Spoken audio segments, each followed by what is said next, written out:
नमस्कार, मैं हूं दीपक और आप देख रहे हैं डीएस रॉक्स। बिग बॉस 14 का ये जो एपिसोड था, इस एपिसोड में हमें एक लाइव एग्जाम्पल देखने को मिला कि जब कोई आदमी बहुत ज़्यादा प्लान करता है, बहुत डेढ़ शाणा बनता है, जब उसके सारे प्लान बैकफायर हो जाते हैं और चारों तरफ से उसके झूठ एक्सपोज हो जाते हैं, तो फिर आदमी चिच्चा बन जाता है। चिच्चा मतलब इजाज खान बन जाता है। और फिर ढोंग जब खुल जाते हैं तो फिर विक्टिम कार्ड बाहर आ जाता है। आदमी चीखता है, चिल्लाता है, अपने ब्लंडर्स का ठीकरा दूसरे पर फोड़ देता है।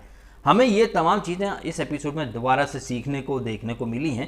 इजाज पूरी तरह से एक्सपोज हो चुका है, वो बहुत डेढ़ शाना बनता है, लेकिन उसके जो झूठ हैं वो हर एपिसोड में कहीं ना कहीं छोटे छोटे टुकड़ों में तो बाहर आते ही हैं। आज तो जान कुमार शानू भी फट पड़ा, पवित्रा पूनिया जिनसे वो बाल वगैरह सहराता रहता, प्यार की पींग लड़ाता, आज पवित्रा पूनिया और उसका फिर से हुआ। सो एजाज की एक अलग ही ट्विस्ट भरी कहानी हमें देखने को मिलती है बिग बॉस में। और एजाज का गेम काफ़ी ज़्यादा प्रिडिक्टेबल हो चुका, बहुत वाइल्ड बन के आता, बहुत लंबी लंबी प्लानिंग होती हैं, बड़ी बड़ी बातें, बड़ा पाव खाते हैं। एनीवे, दिन की जो शुरुआत हुई थी वो नॉर्मल तरीके से हुई, कोई बहुत बड़ा ट्विस्ट नहीं था। यहाँ निकी नागे निकली, जान कुमार शानू वॉशरूम साफ कर रहा था, कुछ गंदे टिश्यूज़ वगैरह नहीं उसने तौर तरीके से रखे होंगे तो डस्टबिन में उसने एसिड डाल दी, तो जान कुमार शानू उसके बिस्तर पे वो टिश्यू फेंकने आ रहा है। और वहाँ अंग्रेजी में खूब बातें हो रही हैं, जास्मीन और इसकी जान की भर भर की इंग्लिश में बातचीत हुई है। बिग बॉस अंकल सो रहे थे उस समय। इधर पवित्रा पूनिया अपने अलग ही राग अलाप रही है कि निक्की की जो जान से कूजम कोजी होती थी, उसके बाद जब मीटू का चेप दिया, इसकी बातें हो रही हैं। इधर अली एजाज की बातें हो रही हैं कि जान को कुत्ता बना के रखा था निक्की ने, नौकर बना के रखा था निक्की ने। ये तमाम बातें होती हैं और बिग बॉस की अनाउंसमेंट होती है। और अनाउंसमेंट या भाई बिग बॉस कप्तानी की जो टास्क है, इसका महत्व समझाते हैं घर वालों को कि तुम लोग साले चूती हो, तुमको कोई टास्क पल्ले तो पड़ती है नहीं। कैप्टनसी में इम्यूनिटी मिलती है, प्लस किसी एक को आप बचा भी सकते हो और जिससे आपकी खुन्नस से उसको आप नॉमिनेट भी कर सकते हो। लेकिन तुम साले गंवार अनपढ़ जाहिल, तुमको तो बस मारा कूटना सांड की तरह खेत में घुसना आता है, कोई टास्क पल्ले पड़ती है नहीं। टास्क को अच्छे तरीके से भी किया जा सकता है। इंपॉर्टेंस समझाई गई बिग बॉस के द्वारा और घर वालों को अच्छी तरह से समझ में आए, इसलिए कैप्टनसी टास्क 2.0 लॉन्च होती है, लेकिन विद अ ट्विस्ट। क्योंकि स्टार्ट में गाना बज जाता है ट्विस्ट वाला। ट्विस्ट ये कि भैया 4 जो एक्स कैप्टन्स हैं उन्हीं को कैप्टनसी का दावेदार बनने का मौका मिलेगा। Full on scripted mode on था बिग बॉस का। ये स्क्रिप्टेड मोड सिर्फ इसलिए ऑन किया था ताकि जो दूसरे घर वाले हैं ना उनको समझ में आए। लेकिन क्या है कि देखो, समझदार को इशारा काफ़ी होता है, गंवार को तमाचा। लेकिन ये तो गंवार से भी गए गुजरे कंटेस्टेंट, इन्हें तो वो वैल्यू पता ही नहीं कैप्टनसी की। अगर वैल्यू पता होती तो ये कैप्टनसी टास्क दोबारा से नहीं आती और ये 4 जो एक्स कंटेस्टेंट है उन्हीं को बिग बॉस मौका नहीं देता। तो ये जो टास्क शुरू हुई थी, यहाँ पर चूंकि एजाज का शोल्डर इंजर्ड है, भाई अब ऐसा है डॉक्टर की सलाह है तो भाई आप अपने शोल्डर वगैरह मूव नहीं कर सकते। हाँ, ये लगवाते नागिन डांस हो सकता है। कल वो अली ने कितनी धक्कम धुक्की करी थी तो कोई इंजरी नहीं हुई थी, लेकिन एक बक्से में नहीं बैठ सकते एजाज। हालांकि एजाज ने बोला कि बिग बॉस वो टास्क मैं खुद करना चाहता हूँ, मैं नहीं चाहता कि मेरी जगह कोई और बैठे, मैं सक्षम हूँ। लेकिन ना मुन्ना ना बिग बॉस को तो नहीं सुनना भाई। बक्से में बैठने से शोल्डर में चोट लग सकती है, लेकिन अली जब धक्कम धुक्की करे, डांस हो नागिन, तो शोल्डर पे असर नहीं पड़ता। अब एजाज की जगह भाई प्रतिनिधि कौन बने? अभिनव को समझा तो अभिनव तो भाई पहले वीक का जो फोबिया है टॉर्चर वाला, वो अब तक उससे उभर नहीं पाया है। और पवित्रा पूनिया को कन्विंस किया गया, पवित्रा पूनिया रेडी हो गई बैठने के लिए। अब भैया 4 बक्से, ये टास्क देखकर आपको कब वो उसकी कम्मो पंजाबन की याद आ गई कि कितने 40 के ऊपर घंटे बैठी थी यार। मतलब ये जो होता है ना, यहाँ पर आदमी की सर्वाइवल स्किल्स जो होती हैं वो बहुत बढ़िया तरीके से देखने में हमें नज़र आती है। हालांकि टास्क बड़ी बोरिंग होती है क्योंकि 4 बक्से हैं और घर वालों को भी बड़ा बोरियत होता है, घर वाले भी टॉर्चर करते हैं। लेकिन इस टास्क में घर वालों ने इतना टॉर्चर नहीं किया। अकेला जान कुमार शानू है जिसके गुर्दे छिले पड़े थे और उसने अपनी पूरी खुन्नस निकाली कविता कौशिक के ऊपर। कहना गलत नहीं होगा कि कविता का ये तीसरा दिन है जहां मैं कविता की तारीफ कर रहा हूं, क्योंकि कविता इस टास्क में वाकई उनके ऊपर ही सबसे ज़्यादा वो स्प्रे वगैरह नाक में और आंख में मिर्ची वगैरह भी डाली गई, वो सब बक्से में बॉक्स के अंदर पता नहीं क्या क्या। जबकि जास्मिन के ऊपर किसी ने कुछ नहीं किया, पवित्रा के ऊपर किसी ने कुछ नहीं किया। एंड अली तो उसको भाई क्लोस्ट्रोफोबिया है भाई, वो तो क्लोस्ट्रोफोबिया, वो उससे घुस सकता है, ताबड़तोड़ तरीके से तोड़फोड़ कर सकता है। लेकिन जहाँ सर्वाइव करना है, जहाँ एक्चुअली में आपको अपने कंफर्ट जोन से बाहर आना हो, कुछ ऐसा करके दिखाना जो अपनी ज़िंदगी में कभी नहीं किया हो, वहाँ पर अली महोदय फुस हो जाते हैं। और टास्क शुरू ही हार्डली 2-3 मिनट के अंदर तो वो बाहर आ गया, फिर बोलता चलो तोड़ फोड़ करेंगे। मतलब ये मेंटेलिटी है इनकी, अली जैसे लोगों की, इन्हें तोड़फोड़ करना, धक्कम धुक्की करना यही सिखा के भेजा गया है।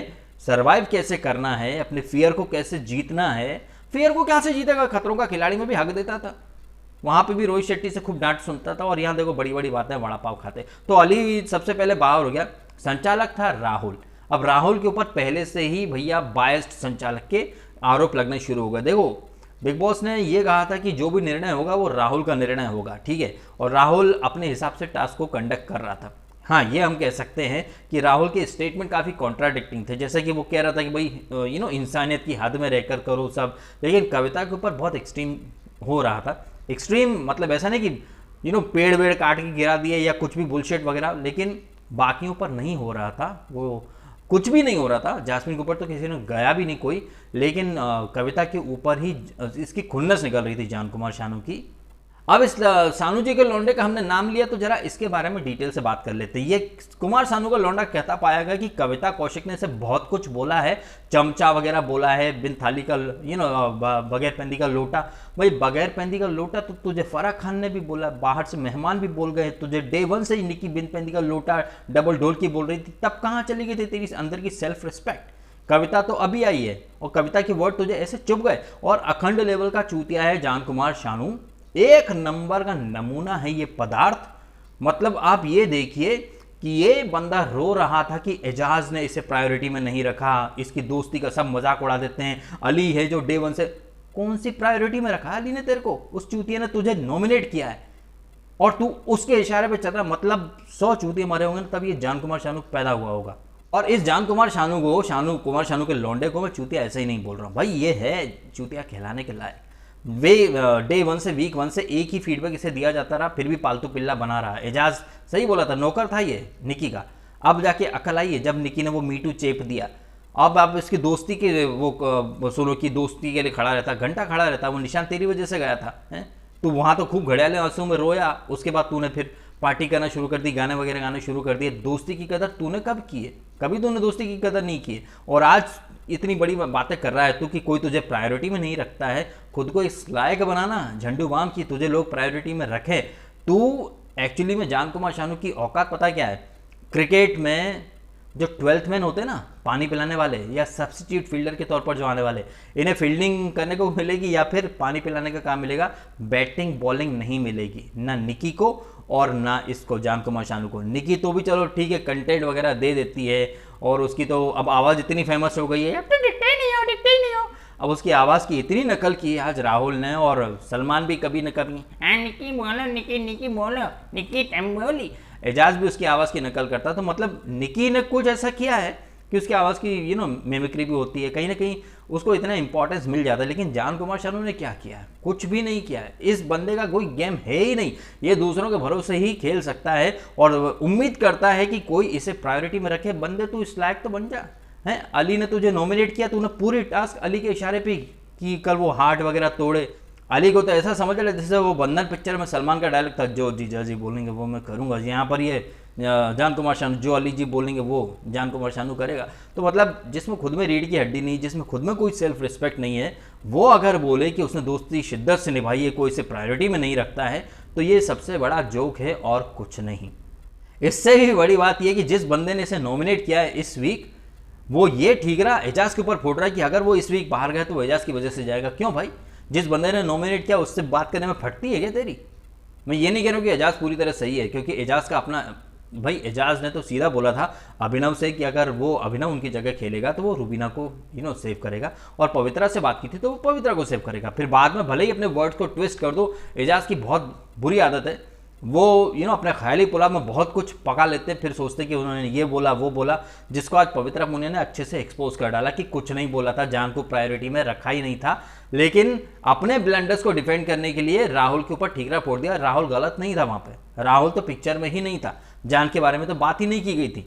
और जब इसने एजाज ने जब वो खुद बॉक्स हटाया उसका पवित्रा का, तो उनका बस यही था कि वो नहीं चाहते कि पवित्रा के ऊपर टॉर्चर हो, इंड्योरेंस की बात आएगी, ये आएगी वो आएगी। उन्होंने खुद स्टाइल मार के लात मार दी बॉक्स में।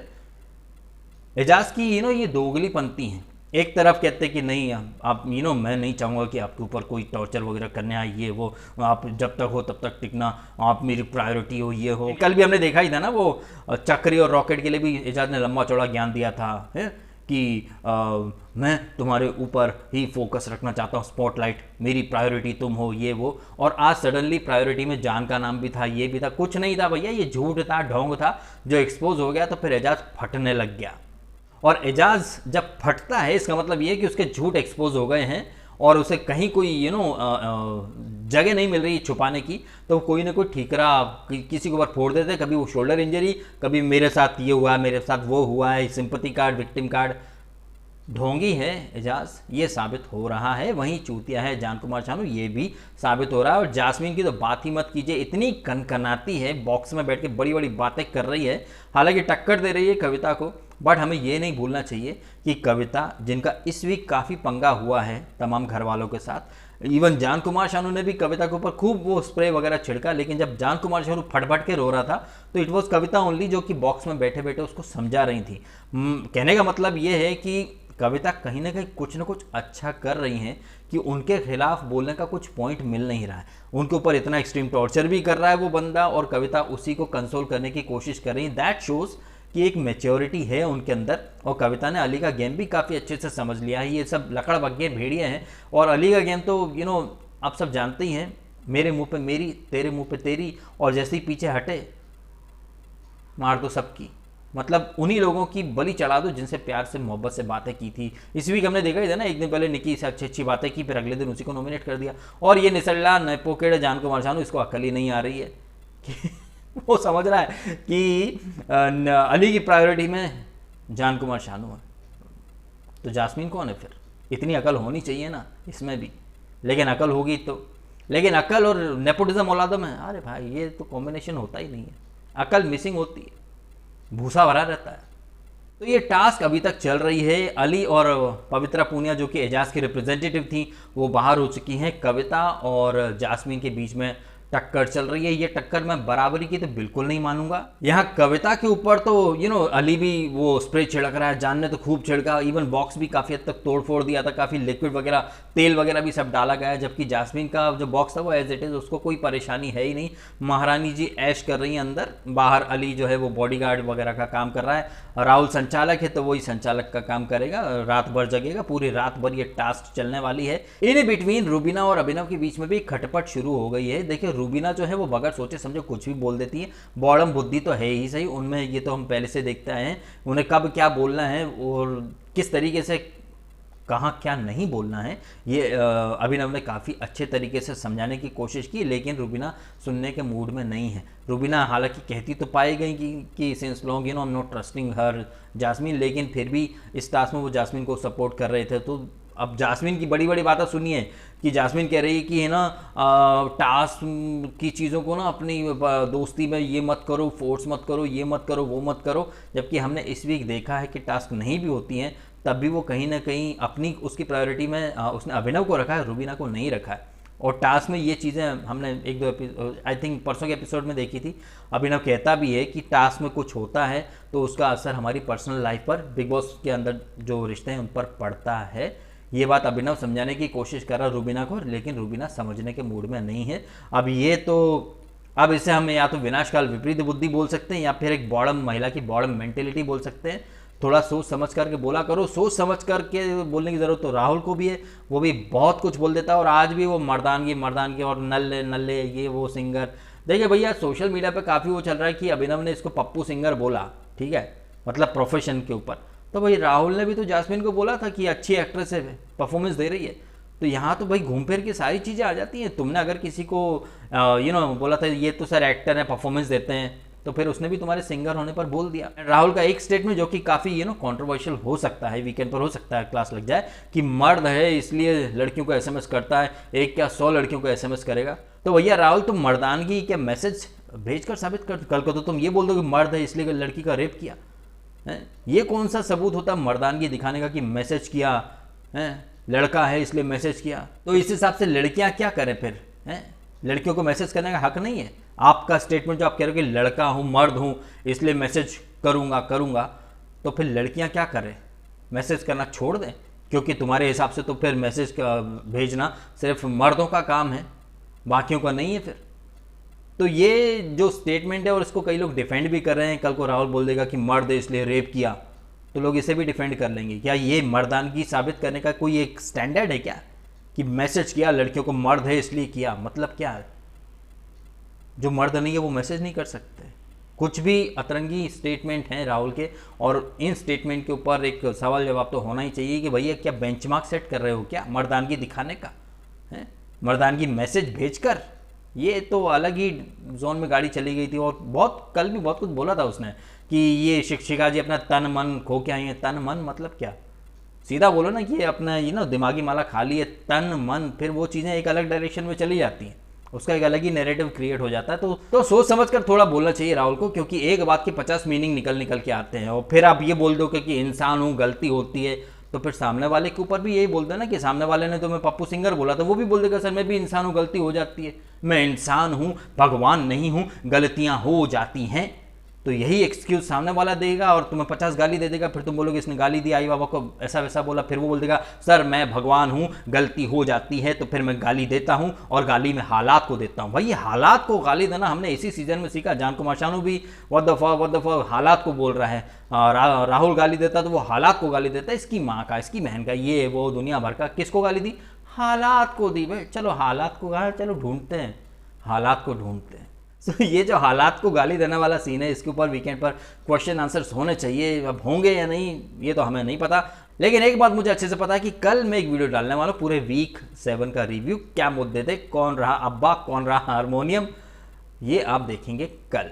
इस नोट पर ये वीडियो मैं करता हूँ खत्म। आप कमेंट करके बताएं आपकी ओपिनियन क्या। आपको नहीं लग रहा कि जान कुमार शानू एक नंबर का चूतिया है और एजाज वाकई में ढोंगी साबित हो रहा है? जहां उसे लगता है कि उसके झूठ एक्सपोज हो रहे हैं, वो चीखना चिल्लाना या विक्टिम कार्ड खेलना शुरू कर देता है, अपनी बात दूसरों के मुंह में डालना चाहता है, वो चीज़ किसी को बताता है नहीं, ख्यालों में वो चीज़ें चल रही होती है और एजाज समझता है कि वाकई में ऐसा हो रहा है, फिर ऐसा बोला उसको बोला, जबकि बोला तो किसी को नहीं था। जहाँ तक मैंने देखा उसने अभिनव को बोला था और पवित्रा को बोला था, उसने जान का तो नाम ही नहीं लिया था। और जान बेचारा इस गलत फहमी कि एजाज उसको बचाएगा। अरे एजाज खुद को बचा ले, उसके बाद तुझे बचाएगा। और अभिनव और ये जान सबसे बहुत ज़्यादा एक्सपेक्टेशन रखता है, जबकि अपने बगल में नहीं देख रहा, वो अली की हर बात माना, जबकि अली ने उसे नॉमिनेट किया है। तो इतनी अकल तो कॉमन सेंस तो होना भी चाहिए। मैंने कल भी बोला था स्पाइनलेस लौंडा है ये, सही में इसके लिए बिन पेंदी का लूटा, ये वाकई में एक सूटेबल टाइटल है इस नेपो किड के लिए। कमेंट करें आप अपने ओपिनियन, और वीडियो अच्छा लगा हो तो लाइक भी करें, कमेंट भी करें, शेयर भी करें, और भैया सब्सक्राइब भी कर लो यार डीएसके टॉक्स को अगर आपने नहीं किया है तो, और हो सके तो लाइक भी कीजिए ज़्यादा से ज़्यादा। अपने समय निकाला, वीडियो देखा, आपका बहुत बहुत धन्यवाद।